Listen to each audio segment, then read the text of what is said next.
Hello, everybody. I'm Skip Elsheimer. Welcome to our lunchtime streaming show. I'm here live now, but I'm about to sit down with some immediate family members that we've been bubbling with. Um, so, and to have Thanksgiving meals. But I compiled a bunch of parade footage because I love parades, and also Hello, everybody. Our I'm Skip favorite. Elsheimer. That's how you can tell it's live. And also some of our favorite Thanksgiving meals that we will be playing and shuffling through a playlist. But I'll be periodically kind of checking in and saying hi. But thank you so much. I hope everybody's having a safe and sane Thanksgiving today, and it's restful. And we love you very much. We thank you so much for your support, watching us every day. Has been really great. So everybody enjoy the parades. A lot of this is going to be silent, unfortunately, but the films themselves that have about Thanksgiving will have sound. So I apologize. I tried to find some ambient parade footage sound effects that I could just loop in the background, but it just did not work out. So here we go. Here's the parade. Everybody take care. And I will talk to you soon. I'll see you tomorrow. All right, bye.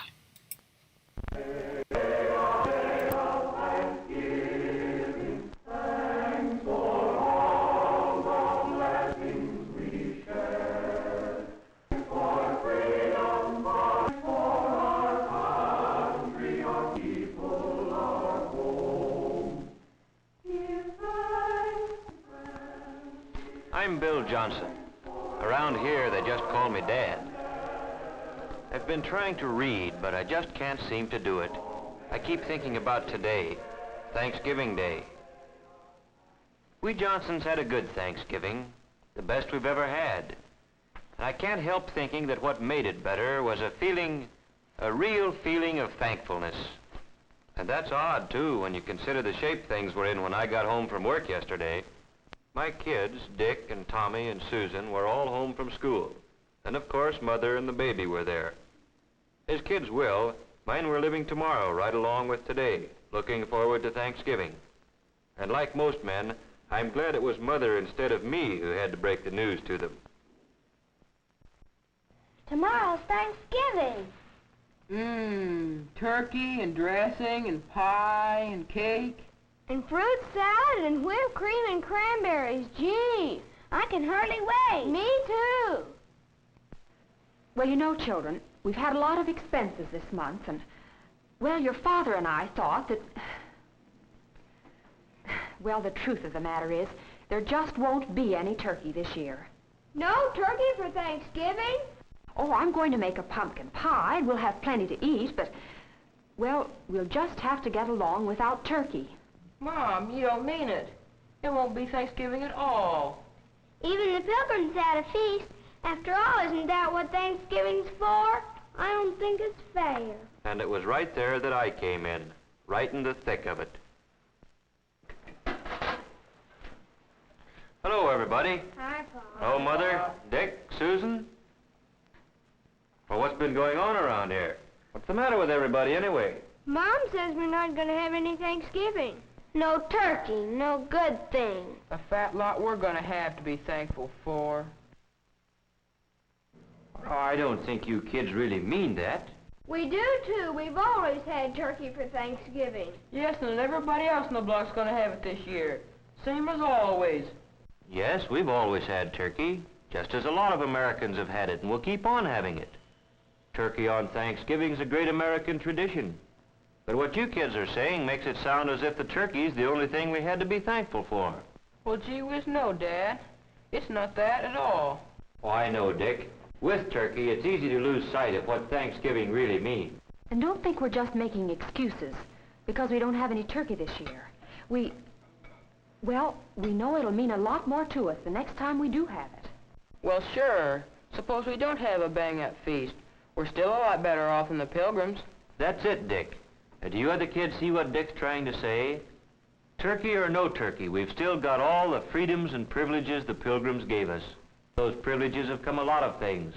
Things the Pilgrims never even dreamed of. Why, we could make a list a mile long. Why don't we do it? Now, hold on a minute. You've got the idea, but it isn't something you can write down like a grocery list. You've got to feel it down deep before you can really be thankful for anything. I tell you what let's do. Let's take a little more time to think this over. When you get right down to it, there are some pretty tough decisions in making up your mind what means the most to you. Your life? Sure, that's one thing you can't get along without. But do you know that there are some places in the world today where you have to get along without just about everything else? Golly, Daddy. I guess I kind of got carried away. But I'll bet you one thing. If we really think over what we have to be thankful for, when we sit down to whatever Mother fixes to eat tomorrow, we'll be one family in America that will really have a Thanksgiving dinner. Well, that's how it got started. The Johnsons didn't have any turkey. And the kids, no, I mean everybody, likes to make something special out of a special day. So we fell back on something as old as the Pilgrims, toting up the common, ordinary blessings that we had to be thankful for. That night, I'd see Dick there building his model airplane, and Susan just playing. Only they weren't just playing. They were mulling things over, thinking big thoughts for such young heads. And as for Mother and Tom and baby Janet, and yes, me too, it was as if we had our eyes open for the first time, seeing all the things there were to appreciate in just any ordinary day in America. When Thanksgiving Day got here, we took our places around the table and we were ready. And then, well, we all knew it. There are some things you just can't say. But everybody in his own way knew what he had to be thankful for, and that this was the time to think about it. Tom was first. I am thankful for getting plenty to eat all the time, with extras that count, like cookies and milk after school. Like Mom says, I'm hungry all the time anyway, and if I didn't live in a country where there is plenty to go around, golly. And I'm thankful for the free public library, where I can get books about adventure. Jack London, Richard Halliburton. Gee, the way they tell a story, it's as good as being there yourself. And it's free, with only a library card. Yes, Tommy thought about some of the things he ought to be glad for all the time. And somehow turkey and trimmings seemed to matter a whole lot less than he thought they did yesterday. Well, then it was Susan's turn. Susan's a happy-go-lucky kid. You'd never credit her with thinking beyond her dolls, but she got right into the spirit of it. I am thankful we have what we need to wear. Though Mother says it's hard to keep up with us, we grow so fast. I never thought before how many clothes it takes for all kinds of weather, or how it would be to have to do without the right ones. I'm glad to be able to go to Sunday school, or go to any church I want, any Sunday. I'm thankful for my Mother and Daddy, that they are here with us, that both of them aren't too worried about things to take time to have fun with us. I'm glad we're a family, that families are still important in America. I guess Dick, being the oldest, was having some pretty serious thoughts. I am thankful for being able to get an education, for living where schools, all schools, open their doors to a guy who wants to learn, where school books are studied instead of burned, where a guy is rated by how much he knows, and the community is rated by how well it teaches him. I'm glad I've got a chance to play, batting a ball around once in a while. Stuff like that. I'm glad it's fun, growing up in America. Sure, baby Janet's too young to understand the big word Thanksgiving. She's too little even to tell us the things that make her happy. But we can tell, and maybe she's thinking about them now. Maybe she's thinking about the fun of splashing around in the tub, and about how good it feels to be clean. About playtime with Mother, and the security she feels in Mother's arms. And as for Mother, seems she's always working, cooking, ironing, tending children, daylight to dark. What does she have to be thankful for? I am thankful that my children had the privilege of being born safely and of growing up healthy and strong. I'm thankful that I have the privilege of guiding them useful men and women. And I'm thankful for all the things our American system makes possible for the Smiths and the Browns and the Johnsons. For washing machines, hot water out of a tap, and a telephone to call the doctor when one of the family is sick. A car to get Dad to work. Yes, I'm thankful for all the things free people working together can produce. I'm thankful that when my neighbor drops in to borrow a cup of flour, we've got the right to talk about anything we want to. The parent-teacher project, the new mayor, or Jane Jones' hat. And last of all, I'm truly thankful for the peace of mind that Dad's job brings, for knowing that even though there are lots of luxuries we can't afford, there still will always be enough to go around for the things we have to have. I'm glad Dad doesn't work slave hours, that there are evenings and Sundays and vacations when we can all be together. That's Mother for you, grateful for what America means to her family. And now for me. I've got so many things to be thankful for. I'm thankful for this house. It may need a coat of paint, it has a mortgage, but it's ours, a place where we can be together in privacy. And I'm thankful for the thing that makes this house our home, the happiness here, not just today or on Christmas morning, but on a day-to-day basis all through the year. For knowing that a knock on our door means nothing to fear, a friend calling, or maybe a bill collector, or a kid selling magazines. You never know what to expect. But you can count on one thing. It's not going to be some political gangster coming to drag one of us off to jail because we believe in freedom. And I'm glad that that freedom we've got lets me choose the kind of work I like and can do best. Taking a sluggish motor and making it hum again. Makes me feel that somebody got to his work, or wherever he had to go, just because of me. And feeling like that gives me a lot of satisfaction. And I'm thankful for a newspaper. Just a few cents worth of printer's ink and paper, but more valuable than any amount of money. Because in it, the editor's got the privilege of printing what he thinks. And I've got the privilege of agreeing with him or not, however the facts strike me. And both of us, the editor and I, have the right to act on our opinions on Election Day, to vote for the principles we believe in. And finally, I'm thankful for being able to believe, in spite of everything, that somehow, someway, the unity we've got here in the Johnson family will someday spread to men and nations throughout the world. All these things. Amen.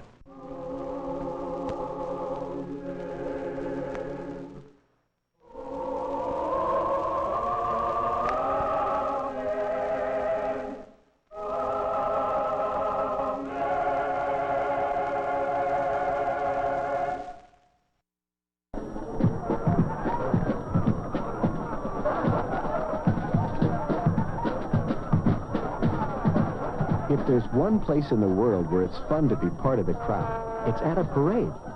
Maybe that's why everybody loves a parade. I like to see the families having fun. It brings back a lot of good memories. It just makes me feel happy, I guess. It looks like everyone's enjoying what they're doing, and that's what it's really all about.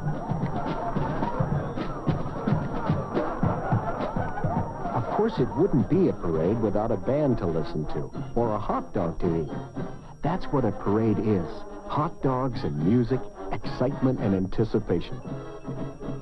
It's the fun of waiting for a band to come marching by, seeing the talents and skills, the discipline and pride that come together into one grand and thrilling impression called music.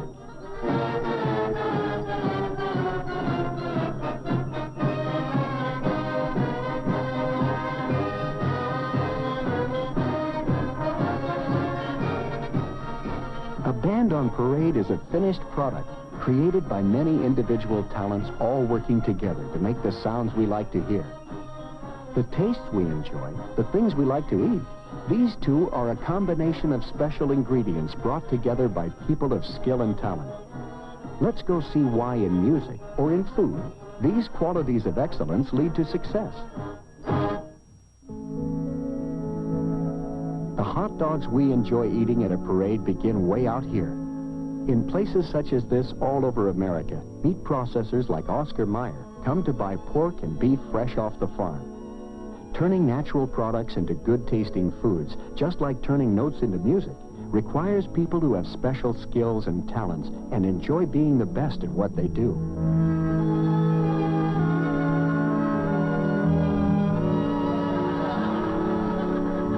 All right, Stars and Stripes Forever, starting at the Grandioso portion. Here we go. 1, 2, ready, now. The final product is important in all of our minds, but we have a great time in rehearsing, and there is a good rapport between director and members of the group. Yet the primary thing, of course, is that work now and play later, and we all have a great time at it. When I saw it, I said, this is a band that I want to be in. And I never even dreamed that I was going to be in this band. I had to wait 4 years to join the band, so I was really happy.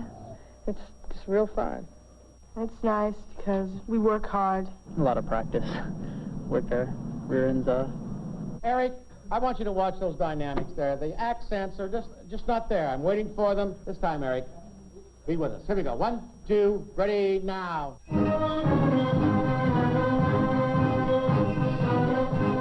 Our sound has to be the right way, in tune and everything. And we have to have all our notes. It's a hard thing to do, so to get as much practice as you can to be good at it. The skills it takes to make a band a success are also the skills it takes to make good meat products. Pride, experience, teamwork. The meat processor's art has its own disciplines, as rigid as those of the musician. When I came in, they had someone that was already trained on the machine that I run, and I worked with him. It's kind of a complicated machine. It's got a lot of buttons and switches.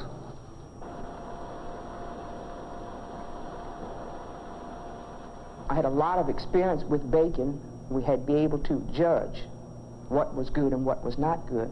Third trumpet, what's going on over there? Mush. All I hear is mush. No intonation, no dynamics. What's going on? Let's get it together. 1, 2, ready, now. Teamwork is vital to the success of an organization, such as a marching or concert band. We have the various elements of the organization that must be working as a team to provide one unified mass performance. There's a lot of individuals, they're soloists, but they all just mesh together, and it's really a group effort that makes this band so great. So we all have to sound good in order to make it sound the best. The people are nice, and you have to be to make it to work. We have a little saying, OBST, our band sticks together. Everybody takes care of everybody else. And if, like, one person gets in trouble, everybody helps them. Everybody just jumped right in, took care of my family, my dog, and the cat. It's a lot of friendship. All the people in your section come over, shake your hand, and welcome you to the band. Everyone's friendly. It's just a great plant to work for. It's one unit, the flag girls, The group, all the sections within the band, management. the staff members, everything. They push for this one band. People who work together know the value of teamwork. In the meat processor's art, individual talents work together to make the things we like to eat. The boning of fresh meat is still done by skilled hands, a tradition that goes back hundreds of years. Carefully trimmed sides of fresh pork are still cured and smoked in special rooms where time and temperature turn them into bacon. Scientific food processing techniques and specially trained people control the temperature, moisture, protein, and overall quality of every item the modern processing plant makes, from pork sausage to luncheon meats. And it's all done under the eyes of federal inspectors. Here, just as with the band, individual skills and teamwork by all the performers are the measures of excellence.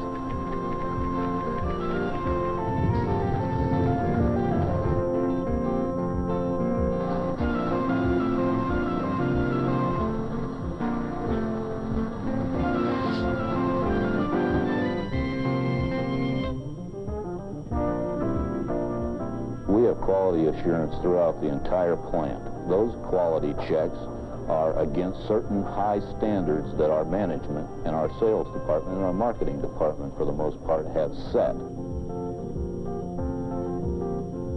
They know and they have their thumb on the pulse of the consumer. We know the quality levels that the consumer wants.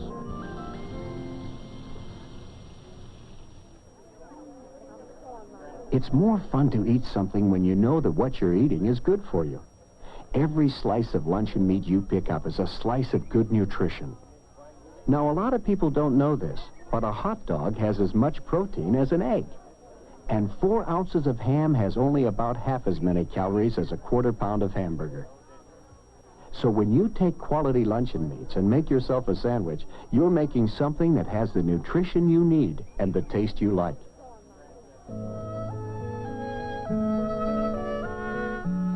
To make things that are good to eat, you need spices to give them distinction. The spices we taste, like the spices we hear, have to blend together. They must complement the other ingredients that are used, the other instruments that are played, and together they must create a harmony of taste or sound.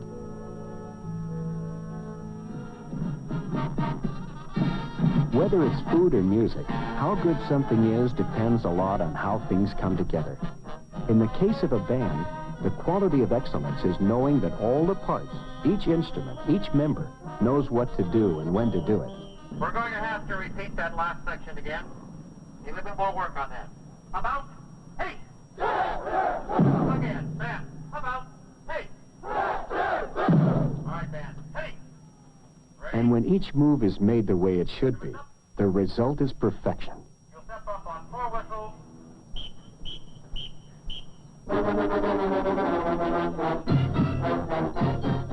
And when hot dogs are made to perfection, they're made in a special place called Hot Dog Highway that makes thousands of them every hour.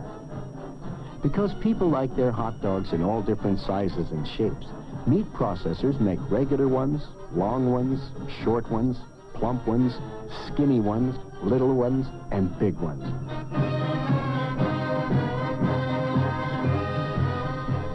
And all along the line, there's perfection at every turn.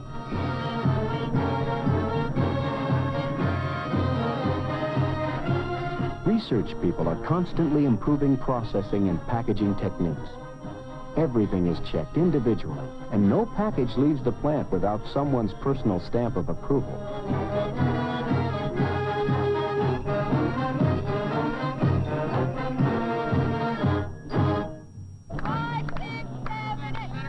Being the best, making excellence a way of life, means having pride. Pride in how you look and how well you do your job. For a band, it's wearing a uniform. It's how the band looks and sounds when it takes to the field. When I'm in the uniform, I feel like I've got to set an example, and I also have to show pride that I'm proud of this uniform that I'm wearing. A band will be judged by its overall effect. Success depends on how well the band can execute the sounds and movements of its art. The same kind of teamwork is found wherever pride and excellence are a way of life. The package of food product wears is as important to its success as the uniform is to the band's success.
the time we're out on the street, we're so high as it is that we just can't be stopped.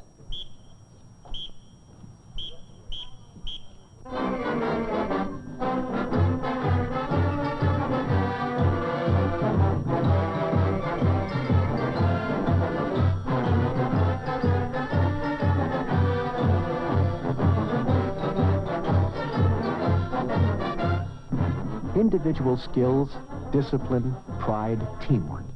These are the qualities of excellence, the mark of success. They are also the ingredients that make a band sound so exciting and a hot dog taste so good.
since we're right in the middle of the holiday season, I want to talk to you for just a few minutes about something that you can put in that Christmas turkey that you may be thinking about fixing for the Christmas season. And of course, we're talking about the Christmas turkey stuffing that you would be using. And we have an expert to talk with you this morning. Elaine Lewis from Pepperidge Farm is standing by on the telephone to share with us some of the ideas about how we can stuff this Christmas turkey so that it will have a little bit different flavor than it did for Thanksgiving. So we'll be talking to Elaine Lewis at Pepperidge Farm right now. Hello, Nancy. It's nice to be able to talk with you today. Elaine, so many of our viewers have asked how they might serve the traditional turkey so soon after Thanksgiving and still make it taste a little bit different for Christmas. Well, you know, even at the busiest time of year, variety in stuffing can be achieved very easily. For instance, fill the large body cavity of the bird with the family's favorite stuffing, and then fill the smaller neck opening with a second, different stuffing. You can easily add to your basic recipe and come up with a new and different taste treat. Apples and raisins are particularly good for this, or cranberry and pecans, or even dried apricots and toasted sesame seeds. Oh, an excellent idea. I wonder how many of our viewers have tried 2 stuffings in one turkey. Well, Nancy, you know, there's another way variety can be introduced into the holiday stuffing, and that is by using different flavored stuffing to begin with. Now, this could be a real chore if you were drying and cubing and seasoning the bread yourself. But what a convenience it is to use packaged stuffings already prepared for you. For example, this Pepperidge Farm herb seasoned stuffing contains fine particles of specially baked bread and a careful blend of 7 aromatic herbs and spices. And the cornbread stuffing is crumbled golden cornbread baked with subtle seasonings. And a third favorite is cube stuffing, which is small bread cubes with baked-in flakes of herbs and spices. Elaine, what you suggest what would you suggest to be added to the basic stuffings for even greater variety? Oh, there are so many possibilities. Cranberries, orange sections, nuts or oysters, or even vegetables such as onion, green pepper, celery, parsley, or even corn. Or small pieces of ham or sausage can easily be added to make your very own colorful and flavorful creation. Well, you've already given us more suggestions than we have holidays left, I'm afraid. Do you ever prepare the stuffings without roasting it in the turkey? Yes, indeed, as a bake-along. You know, a colorful, tasty stuffing is an excellent substitute for potatoes, noodles, or rice. It's sort of a side dish to complement the flavor of the meat. And a bake-along is any stuffing placed in a buttered casserole, covered and baked 30 minutes along with whatever is baking in the oven. Well, so many of my viewers are stuffing their very first turkey this particular Christmas. Will you give us some pointers on the actual stuffing of the bird? Yes, be glad to.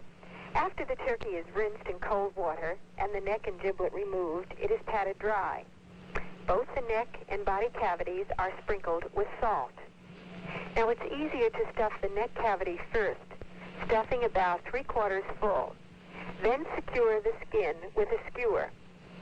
Turn the turkey over and lightly stuff the body cavity 3/4 full and secure that. Well, I presume there is a guide for the amount of stuffings that you need for birds of different weights. Is that correct? Yes, it is.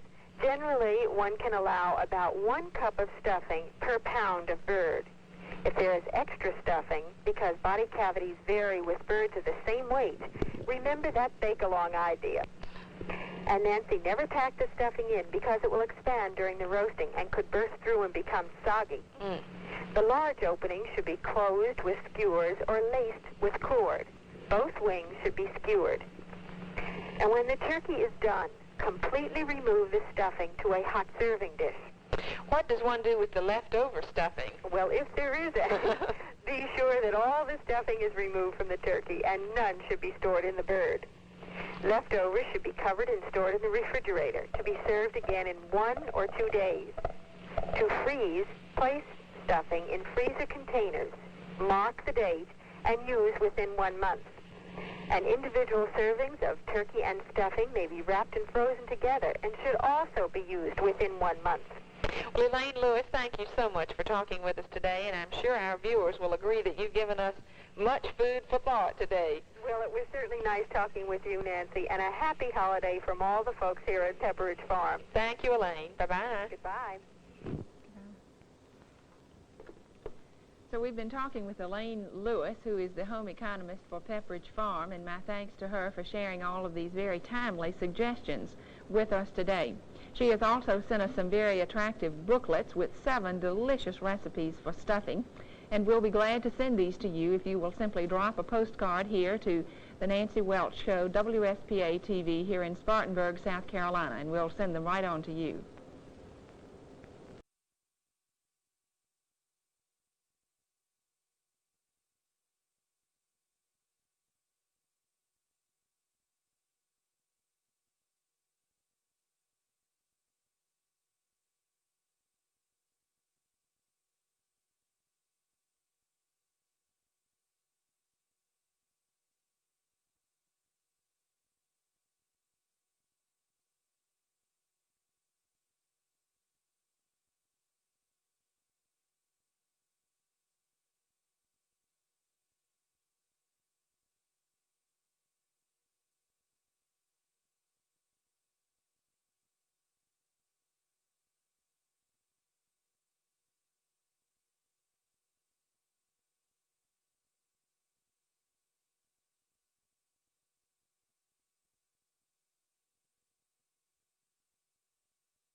With the holiday close at hand, we're all looking forward to the tradition of roast turkey and all its trimmings.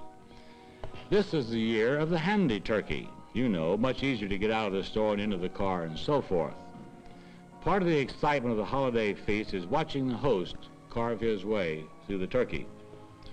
To help make this a success at your house, we're going to get some first-hand points today on how to carve from culinary expert Miss Martha Logan. She'll be talking to us on the phone direct from the kitchens of Swift & Company in Chicago. But first, let's look at this short film that will cover all of the key points. The turkey should be placed so that the breast will be to the carver's left. With the tip of the knife, cut the strip of skin holding the legs in place. Now, press the drumstick outward with a fork or your left hand. Place the knife between the thigh and the body and slash through the skin to the joint. Keep that outward pressure constant while you're making this cut, and the entire leg will separate from the body. The upper thigh joint will come out so that you can cut it free with your knife. That was easy, wasn't it? So was this next cut, separating the thigh from the drumstick.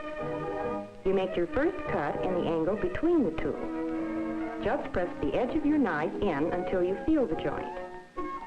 Now for the breast.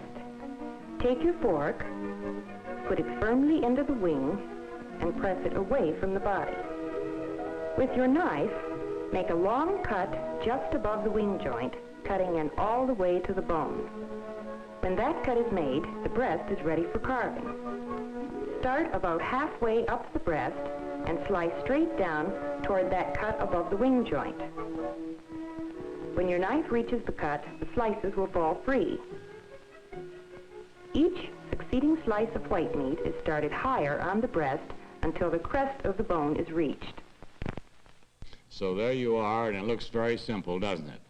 Now let's talk to Miss Martha Logan directly from the kitchens of Swift & Company in Chicago. And how are you, Martha? I'm just fine, thank you. How are you? Well, it's a pleasure to talk to you in Chicago today. How's the weather there? Oh, it's kind of cold, and we have a few snow flurries. Well, we don't have the snow flurries, but it's a little chilly here. Now, I want to ask a few questions, Martha. All right. Is it good practice to start carving the turkey as soon as you take it out of the oven? No, it's best to let the turkey rest, as we say, for about 15 to 20 minutes. Martha, do you think that the wife should always ask her husband to carve the turkey? Of course she should. Carving, you know, is a skill that's very easily acquired. Of course, a sharp knife and a long tine fork will help, and it also helps if the hostess puts the turkey on a large enough platter. That gives the host a little room to work in. I see. Now, my wife always asked me to do the carving, but I generally butcher it up quite well. But we managed to eat it just the same. So now, let's have these first pictures that you're going to describe. The first one is on the screen now. All right. This one shows the first step in carving a turkey, and that's removing the drumstick. You place the knife between the thigh and the body of the turkey and cut through the skin right down to the joint. Now, separate the leg from the body by pressing that leg outward with the knife during cutting, and by bending the leg back away from the body with the fork or with your left hand. Now, the next picture shows the trick to slicing the white meat on the breast of the bird. Insert the fork firmly into the upper wing and press the wing away from the body. And with the knife, make a long cut just above the wing joint, right through to the body frame. And in this next picture, you make the first slice. You begin halfway up the breast and slice downward with straight, even strokes. And when the knife reaches the cut that you made above the wing bone, the slice of white meat will fall free. And now this last picture shows how you continue to slice the white meat. You begin the next cut at a higher point each time and continue to slice the breast meat until you reach the crest of the bone. And that's how easy it is to carve a turkey in just 4 simple steps. Martha, I know it sounds very simple, and I don't have too much trouble with the breast, but how about slicing the dark meat on the leg? Well, that's a simple matter, too. You can just disjoint the thigh from the drumstick and then slice the dark meat right on a separate plate, of course. Now I have a couple of basic questions, Martha, and the first one is, how do you know what size turkey to buy for your family? Well, there's a very simple guide to follow, and that is to allow 1.5 pounds of the ready-to-stuff turkey and 1.5 to 2 pounds of the already stuffed turkey per person. Then if you have a family of 4, you'd only need about a 10-pound bird. Do you have to account for the drift or the loss from bone? Oh, there's small loss, but not too much. And this guide that I gave you, the 1.5 pounds of the ready-to-stuff turkey per person, that allows for plenty of nibbles and good second-day dishes. Well, that's one of my problems, Martha, in that there's just 2 of us, and if I buy a 10 or 12-pound bird, I may have turkey for a week. Oh, well, it's a good idea if you have a freezer to freeze the leftovers and then wait for a week or 2 before you have some of those delicious second-day dishes. Now, one other thing, Martha, how do you know when the turkey is done just right? Well, there are 2 tests that you can make. One is the pinch test, as we call it. You cover your fingers with a paper towel and pinch the thickest portion of the drumstick. And the turkey is done if that meat feels very soft. Now, the other test is with the meat thermometer, which you insert into the thigh muscle next to the body cavity. This is the portion of the turkey that's last to cook done. And the temperature should read about 185 degrees for the turkey to be taken from the oven. Well, Martha, you've been very informative, and I want to thank you a million for being with me this afternoon. And I hope you have a very happy holiday. Well, thank you, and the same to you and all your viewers. And goodbye now, Martha. Goodbye. Now, if you would like to learn how to carve a turkey correctly, call or write for a free copy. Turkey carving is a gentlemanly art, and it's yours free. All you do is dial Trinity 21141 or 872-1141 immediately after the broadcast, and we will be happy to mail this to you. And it shows you the various steps to take in carving a turkey. It'd make you a much better carver. I know it did me. This is a complimentary of Swift & Company. To get your copy, be sure and dial Trinity 21141. Put your name and address on a card and address it to Turkey Carving, WAII, Atlanta, Georgia. Now we'll go to the booth. This portion of your home show is sent your way with the good wishes of Atlanta Flooring Company, highlighting the Christmas floor show of gifts for the lady of the house. Men, stay tuned for a heart-to-heart talk with Bill Cleveland. He has some terrific ideas that will keep the sparkle of Christmas alive in your home all year long.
Hey, Sal, salmonella, look, a holiday buffet.